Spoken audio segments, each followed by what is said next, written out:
সাবেক deputy speaker ও পাবনা ১ আসনের সাবেক সংসদ সদস্য শামসুল হক টুকুর বিরুদ্ধে তার নিজ এলাকায় ত্রাসের রাজত্ব কায়েম করে অবৈধ সম্পদের পাহাড় গড়ে তোলার অভিযোগ উঠেছে। সম্প্রতি আইনশৃঙ্খলা রক্ষাকারী বাহিনীর হাতে আটক টুকুর দৃষ্টান্তমূলক শাস্তির দাবি জানিয়েছেন ভুক্তভোগীরা। অভিযোগ রয়েছে, শামসুল হক টুকুর বাড়ির সামনে ইসামতি নদী দখল করে বালি দিয়ে ভরাট করে সুইমিং পুল বানাচ্ছিলেন। তিনি দখলে নিয়েছেন বেড়া বৃষখিলা কোলঘাটের নৌবন্দর। জানা যায়, বেড়ার পোর্ট এলাকার থানার পাশে হোরাসাগর নদী থেকে কোটি কোটি টাকার বালু উত্তোলন এবং হোরাসাগর নদীর পাশে প্রায় ২ একর জায়গা দখল করে বালু উত্তোলন করে রেখেছেন টুকু ও তার পরিবার।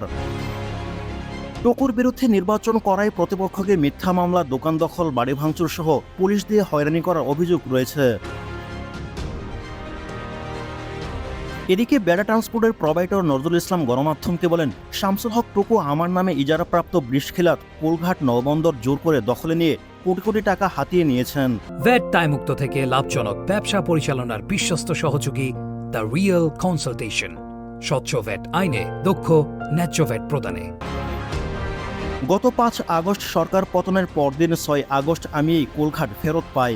ক্ষমতায় থাকতে বৃষখিলা কোলঘাটে আমার অফিস ভাঙচুর ও লুটপাট করেছিলেন টুকু ও তার ছেলে রঞ্জনের সন্ত্রাস বাহিনী।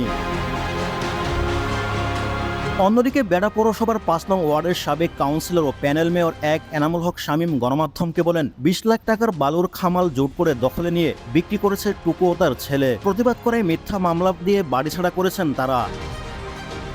এদিকে বেড়া পৌর এলাকার মান্নান মোল্লা গণমাধ্যমকে বলেন, টুকুর বিরুদ্ধে জাতীয় নির্বাচনে কাজ করায় টুকুর সন্ত্রাসী বাহিনী আমার ব্যবসা প্রতিষ্ঠানে হামলা, ভাঙচুর ও আমার বিরুদ্ধে মিথ্যা মামলা দিয়ে হয়রানি করেছে।